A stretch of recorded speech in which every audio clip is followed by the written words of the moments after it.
இப்ப சட்டமன்ற உறுப்பினர் செந்தில் பாலாஜி சொல்லியிருக்காரு, இந்த 41 பேர் உயிரிழந்த எனக்கு மட்டும் சம்மன் அனுப்பியிருக்காங்க. அந்த நேரத்துல அனைத்து கட்சி நிர்வாகிகள், முக்கிய நிர்வாகிகள் பார்த்தாங்க, அவங்களுக்கு எல்லாம் அனுப்பப்பட்ட கரூர்ல நான் உண்மையை சொல்றேங்க, 41 அப்பாவி பொதுமக்கள் இறந்த பிறகு கரூர் மாவட்டத்தினுடைய மருத்துவமனைக்கு எந்த விளம்பரமும் ஆடம்பரமும் செய்யாம முதல்ல உதவிக்கு போனவர் என் பக்கத்துல எம்.ஆர். விஜயபாஸ்கர் உட்கார்ந்து இருக்கார். அவர் ஆபீஸ்ல இருந்து பேசுறதுக்காக நான் சொல்ல, உடனடியா போன பாரதிய ஜனதா கட்சியினுடைய தலைவர் தொண்டர்கள் இங்க இருக்கிறார். உடனடியா போனவர் செந்தில் பாலாஜி எப்படி வந்தாரு?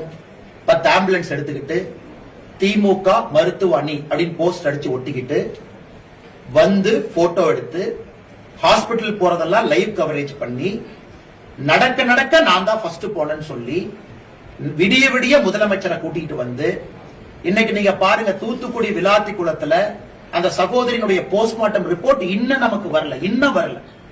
இந்த போஸ்ட்மார்ட்டம் பண்ணாங்க, முழுசா பண்ணல, எப்படி பண்ணல, இப்படி பண்ணல, இன்னும் வரல. ஆனா ஒரே நாள்ல நள்ளிரவுல அண்ணன் எடப்பாடி பழனிசாமி அவர்கள் காலையில எம்.ஆர். விஜயபாஸ்கர் அவர்கள் காலையில கூட்டிட்டு வர்றாங்க. கொஞ்ச நேரத்துல செந்தில்நாதன் அண்ணன் என்னையை கூட்டிட்டு வர்றாங்க. அதுக்கு முன்னாடி ஒருத்தருடைய சடலம் இருக்கக்கூடாது என்பதற்காக விடிய உடல் கூராய்வு செய்து 3:30 மணி 4 மணிக்கு எல்லாத்தையும் கூட்டிட்டு போயிட்டு துபாயில இருந்து பிரைவேட் ஜெட்ல உதயநிதி வந்தார். உதயநிதி எங்க இருந்து வந்தாருன்னா துபாயில இருந்து பிரைவேட் ஜெட்ல வந்தாரு. திரும்ப அதே பிரைவேட் ஜெட்ல துபாய்க்கு போனார். இதெல்லாம் பார்த்தா நமக்கு சந்தேகம் வரலையாங்கன்னா, எந்த ஒரு போலீஸ்மேன், ஒரு காமன் சென்ஸ் இருக்கக்கூடிய ஒரு போலீஸ் அதிகாரி, கொஞ்சம் கிரைம் நாலேஜ் இருக்கக்கூடிய போலீஸ் அதிகாரி, காமன் சென்ஸ் இருக்கவங்களுக்கு சந்தேகம் வராதாங்கன்னா, எங்கேயாச்சும் விஜயபாஸ்கர் அண்ணன் போய் நான் தான் ஃபர்ஸ்ட் போனேன், நான் தான் பண்ணேன் அப்படின்னு சொன்னாரா?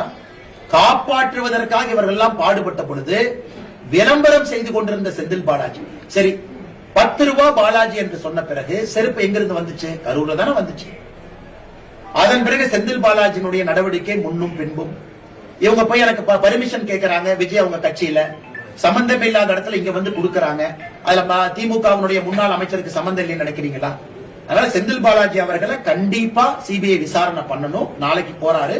ஆனா ஒரு வாரமா பதறிட்டு இருக்காரு, எனக்கு தெரியல. ஒரு வாரமா ரொம்ப பதறாரு. பத்திரிகையாளர் நீங்க கேள்வி கேட்டா சலன் உங்க மேல பாயறாரு.